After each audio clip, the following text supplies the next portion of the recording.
Thank you, PK. It's really good to be here today with y'all. As PK said, I work with the Madison-Arcatao Sister-City project and the Midwest Coalition Against Lethal Mining. I just got back from El Salvador several days ago, and I bring greetings of solidarity and love from our brothers and sisters in Arcatao, from people throughout the social movement in El Salvador, and in particular from the anti-mining activists of the Round Table Against Metallic Mining in El Salvador. El Salvador has a very powerful social movement and many proud years of organizing. Today, we face a common enemy, the destructive effects of corporate mining. It's a powerful enemy that would poison our water and rob us of our very future. The Midwest Coalition Against Lethal Mining was formed in response to the commonality that we share in this struggle. Like the Salvadoran social movement, we believe that only organized people can defeat organized money. While I was in El Salvador, I saw three possible futures for the state of Wisconsin. The first was in the Department of La Union, where the Commerce Group, a corporation out of Milwaukee, did 30 years of cyanide extraction mining. I went to the mine site with anti-mining activists and met with people from the community of San Sebastian. They took me to the San Sebastian River. It runs red.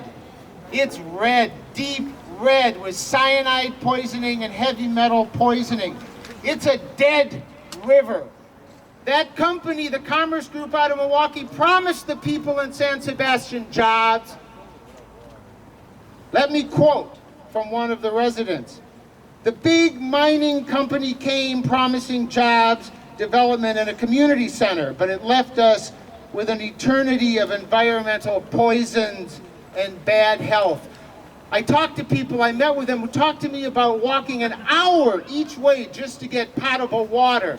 They talked to me about high incidence of kidney disease and neurological disorders. I met with people who were literally dying because of the poisons left by that Milwaukee corporation. A Milwaukee corporation that today is suing the Salvadoran government under CAFTA for $100 million for lost profits and to reopen the mine, and the people of San Sebastian say no. That's one future. The other future I saw in the Department of Cabañas, where the Canadian corporation Pacific Rim pushes to mine gold. They too are suing the Salvadoran government under CAFTA because they want to start mining and they're suing for lost profits. The Salvadoran government believes it has the sovereign right to deny that mining permit, and they did. But Pacific Rim pushes, and the mining company has created division and conflict in the communities.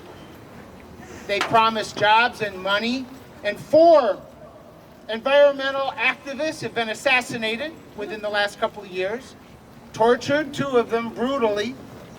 The community radio station receives death threats regularly because they cover the situation. Today, people throughout El Salvador and internationally are working to stop Pacific Rim. The social movement there is demanding a new law that would outright ban metallic mining. It would be the first in the world. They demand the development and look for the development of programs that would reclaim the minerals that have already been mined. And I want to talk to you about the third possibility, the third future. This is in Chalatenango. Chalatenango is the heart, the soul of the Salvadoran Revolution, the home of communities that are highly, highly organized, with a tremendous history of struggle that includes our sister city, Arcatao. In Chalatenango, when Martinique, a Canadian corporation, came 5 years ago, they responded immediately and clearly. What they did is they tore up the surveying stakes. Every single time that company came into Chalatenango, they blockaded the road. They destroyed their equipment, and they confronted them with one militant, clear voice, a voice of the people there. And they spoke as one organized community. They made the price of corporate greed and profit too high, and Martinique left. Today, they remain vigilant. We in the Salvadorans share a common strength. It's the people. Our strength is reflected in our ability to bring people together from different walks of life. Students, farmers, indigenous people, from the religious community, the labor community. That's our strength. It's how we defeated the Crandon Mine. We have to build a movement across Wisconsin that forces politicians and corporations to listen. The people have to lead. That building will never lead. It is the people that have to lead this struggle. Last, I want to tell you that we are not alone.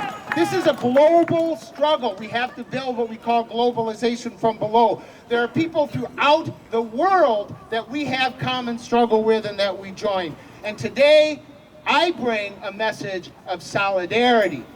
Solidarity. It is a message that builds one link in the chain that we are building to say no to mining, yes to life, yes to water. Yeah.